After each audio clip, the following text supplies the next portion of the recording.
Pemirsa, sejumlah kebijakan ekonomi dikeluarkan Presiden Joko Widodo untuk meringankan kalangan bawah di masa pandemi virus corona.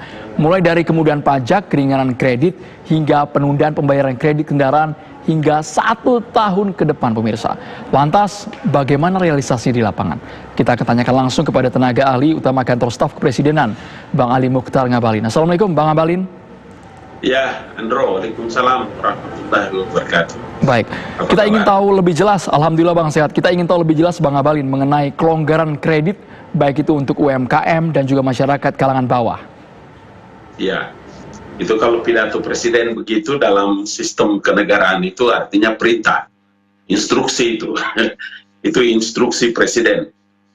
Teknis pelaksanaannya tentu harus akan dilakukan dengan ditindaklanjuti dengan beberapa keputusan-keputusan Menteri Keuangan, ya, keputusan Menteri untuk bisa melaksanakan, merealisasikan program-program yang tadi disampaikan oleh Bapak Presiden. Namanya itu adalah program konkret di bidang ekonomi dan moneter.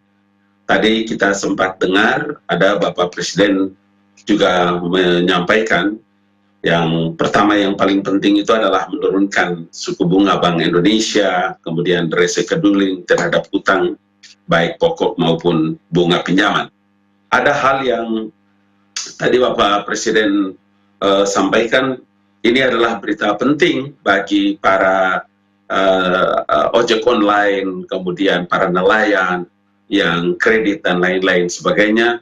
Jangan khawatir, karena apa yang sedang dilakukan oleh pemerintah hari ini adalah memberikan kelonggaran 1 tahun ke depan untuk bisa memberikan harapan dan kenyataan bagi rakyat kecil. Ada poin penting yang ingin saya kemukakan pada kesempatan ini. Ini akan adalah kebijakan pemerintah. Kebijakan yang tentu saja kita harus tahu dan mengerti bahwa situasi hari ini tentu saja selain pada memberikan daya kemampuan, daya yang ada pada masyarakat, tetapi kan tidak lepas dari prioritas kesehatan. Jadi semua apa-apa kebijakan yang dilakukan oleh pemerintah pada hari ini adalah memberikan semua kebutuhan yang terkait dengan penanganan COVID-19 dan menjadi prioritas paling tinggi, sehingga anggaran pendapatan belanja negara maupun anggaran pendapatan belanja daerah dan badan usaha milik negara yang hari ini melakukan relokasi anggaran untuk mendukung penanganan COVID-19. Saya kira ini poin paling penting untuk bisa merealisasikan dari pidato dan poin yang tadi disampaikan oleh Bapak Presiden itu adalah ada impres dan nanti akan dibuktikan, akan dilaksanakan dengan satu keputusan Menteri Keuangan, dan itu bisa menjadi sesuatu yang konkret bagi harapan untuk kepentingan masyarakat. Masih dengan perusahaan-perusahaan leasing yang memberikan kredit kepada para nasabahnya, bagaimana perhitungannya nanti, Bang? Halo? Bang Ngabalin, kita ingin tahu apakah pemerintah sudah berkoordinasi, Bang, dengan perusahaan-perusahaan leasing yang memberikan kredit kepada para nasabah?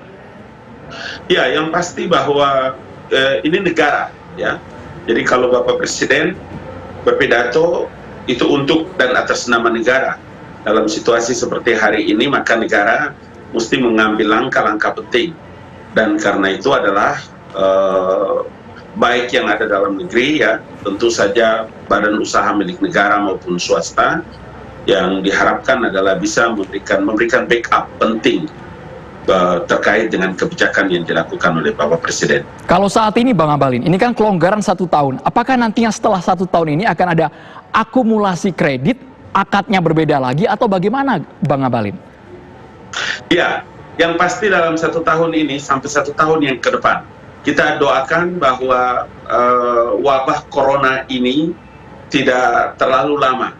Tetapi dalam akumulasi perhitungan itu semua tentu saja menjadi bagian yang tidak terpisahkan dari langkah-langkah yang diatur dan dibicarakan.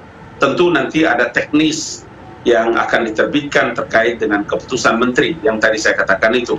Jadi turunannya adalah instruksi presiden, kemudian yang kedua itu adalah dilaksanakan secara teknis dengan surat keputusan menteri keuangan. Baik, tapi informasi ini kapan efektif berlaku, Bang Abalin? Apakah sudah ada info itu? Dalam pengalaman yang saya ikuti selama ada di kantor staf presiden, kalau sudah ada instruksi presiden seperti begitu, itu akan menjadi prioritas dan saya percaya tidak akan mungkin lama. Langsung akan dilaksanakan karena kemarin waktu Bapak Presiden memimpin sidang kabinet itu meskipun secara online, tetapi kan diikuti oleh menteri-menteri termasuk Menteri Keuangan. Tadi juga saya berkesempatan berbicara dengan Ibu Menteri, sehingga saya punya keyakinan bahwa langkah-langkah yang dilakukan oleh Menteri Keuangan ini tidak akan lama dan akan segera dilaksanakan. Baik, karena posisinya seperti ini, Bang, jangan sampai ada anggapan ringan sekarang setahun di awal, kemudian di akhir masyarakat dibebani karena sudah tinggi sekali beban yang harus mereka bayarkan dengan sederet bunganya juga, Bang Abalin.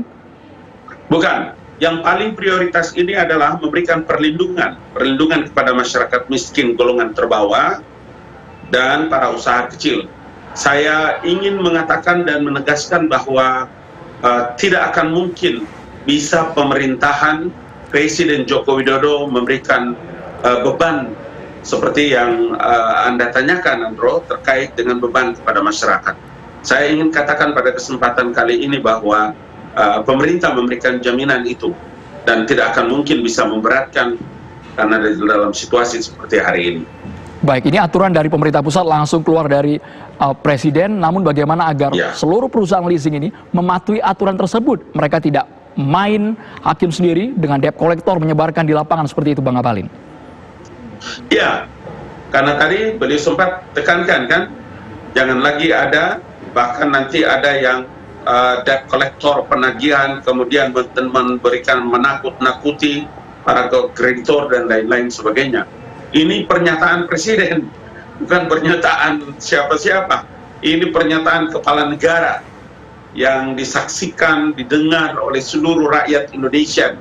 Karena itu saya harus memberikan ketegasan bahwa Presiden Joko Widodo tidak main-main dan untuk dan atas nama negara beliau memberikan jaminan yang memberikan perlindungan kepada seluruh masyarakat Indonesia. Bagaimana prosesnya agar ini tepat sasaran, Bang Abalin? Ya, itu nanti diatur secara teknis. Tentu Kementerian Departemen Keuangan akan mengatur yang saya sebutkan tadi. Besok kalau tidak ada aral melintang jam 3, mungkin saya sudah bisa memegang draftnya tentang teknis sampai dengan bagaimana sistematika cara pengaturannya, sehingga kami juga harus dari kantor staf presiden secepat mungkin harus mengabarkan ini kepada publik karena ini merupakan instruksi presiden yang harus direalisasikan secepat mungkin. Bang Abalin, secara spesifik presiden menyebutkan ini untuk masyarakat kalangan bawah. Apakah ini juga akan diterapkan kepada orang yang sudah mengambil rumah kredit subsidi, Bang? Poin yang kedua begini, poin yang kedua saya ingin katakan bahwa ya sebelum masuk ke sana, BPJS Tenaga Kerja melakukan pelatihan bagi pekerja yang terkena PHK dan tunjangan hidup 3 bulan. Kemudian yang kedua adalah kartu pekerja yang membantu 2 sampai dengan 3 juta masyarakat yang mengalami dampak negatif melalui pelatihan dan tunjangan hidup selama 3 bulan. Poin sampai ini, seperti yang ditanyakan oleh Andro, saya ingin katakan bahwa insya Allah hari Kamis Ibu Menteri akan juga menyampaikan pesan ini, dan karena itu kita tunggu sampai nanti ada penjelasan dari Menteri Keuangan.